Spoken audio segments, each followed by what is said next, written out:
कक्षा 7वीं गणित विषय का अध्याय 3 बिंदु से परे एक दृष्टि पढ़ेंगे। छोटी इकाइयों की आवश्यकता। सोनू की माँ एक खिलौने को ठीक कर रही थी। वे एक पेंच की सहायता से 2 टुकड़ों को जोड़ने का प्रयास कर रही थी। सोनू अपनी माँ को बहुत उत्सुकता के साथ देख रहा था। उसकी माँ उन टुकड़ों को जोड़ने में असमर्थ रही। सोनू ने पूछा, ऐसा क्यों हुआ? उसकी माँ ने कहा कि वह पेंच सही माप का नहीं था।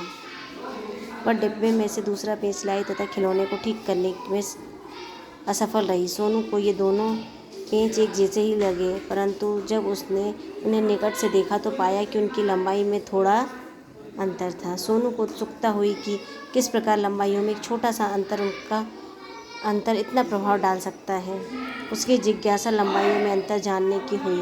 उसकी उत्सुकता यह जानने की भी हुई कि यह अंतर कितना कम था, क्योंकि दोनों पेंच तो लगभग एक जैसे ही दिख रहे थे।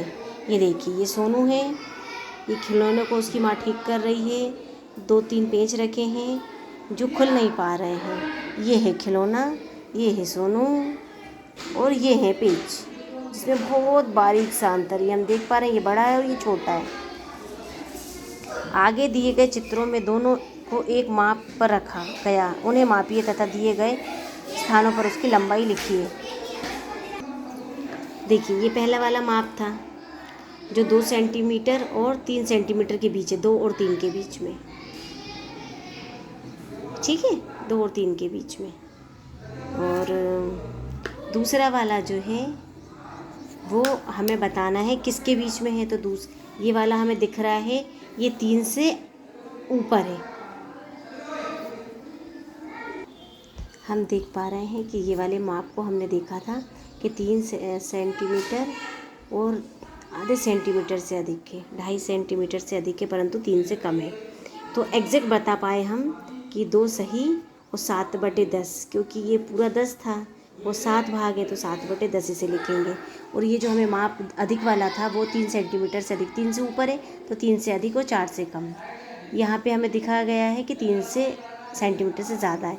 अब हमें यहाँ एग्जैक्ट पॉइंट में दिया गया है कितना है, तो 3 है पूरा, और 3 के बाद कितने हैं, दशांश होता है तो 2 हिस्से, 2/10 सेंटीमीटर, 3 से ही 2/10 सेंटीमीटर। अब हम देखेंगे पहला प्रश्न में कौन से मापक ने इन पेज की लंबाई को एकदम सटीक रूप से मापने में आपकी सहायता की और क्यों? स्केल ने सटीक रूप से सहायता की। ये वाला, ये स्केल है ना, ये दोनों स्केल हैं, इसलिए कि क्योंकि उसमें बहुत बारीक माप दिया हुआ था जिसे हम पढ़ेंगे। अब यहाँ पे लिखा हुआ है 2 और 7/10, 2 सही 7/10 सेंटीमीटर प्रथम पेज की लंबाई का क्या अर्थ है? तो इसे हम बोलेंगे 2 और 7 दशांश, 2 पूरा और जो 7 है वो दशांश, 10 का 7वां अंश, 7 भाग है, 10 में से 7 भाग है। इस प्रकार से हम इसे पढ़ेंगे। जैसा कि मापक पर देखते हैं कि 2 क्रमागत संख्याओं के बीच 1 सेंटीमीटर इकाई लंबाई को 10 समान भागों में विभाजित किया गया है। लंबाई 2 सही 7/10 सेंटीमीटर प्राप्त करने के लिए हम 0 से 2 तक जाते हैं तथा फिर उसके आगे 1/10 के साथ भाग लेते हैं। इस पेज की कुल लंबाई 2 सेंटीमीटर धन 7/10 सेंटीमीटर है। इसी प्रकार हम लंबाई 3 सही 2/10 सेंटीमीटर का अर्थ समझ सकते हैं। हम 2 सही 7/10 सेंटीमीटर को 2 और 7 दशांश सेंटीमीटर तथा 3 सही 2/10 सेंटीमीटर को 3 और 2 दशांश सेंटीमीटर पढ़ते हैं। अगला प्रश्न, क्या आप स्पष्ट कर सकते हैं कि इन पेचों को मापने के लिए इकाई को छोटे भागों में विभाजित क्यों किया गया?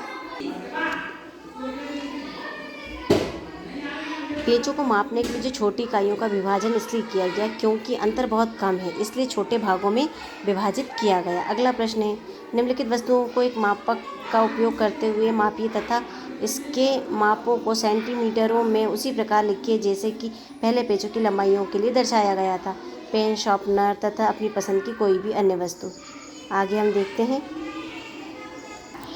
यहाँ चित्र में हमें दिया गया है, ये रबड़ है, इसको हमने मापा, 2 सेंटीमीटर पूरा है और यहाँ पे ये 4 आ रहा है, मतलब 2 और 4 दशांश।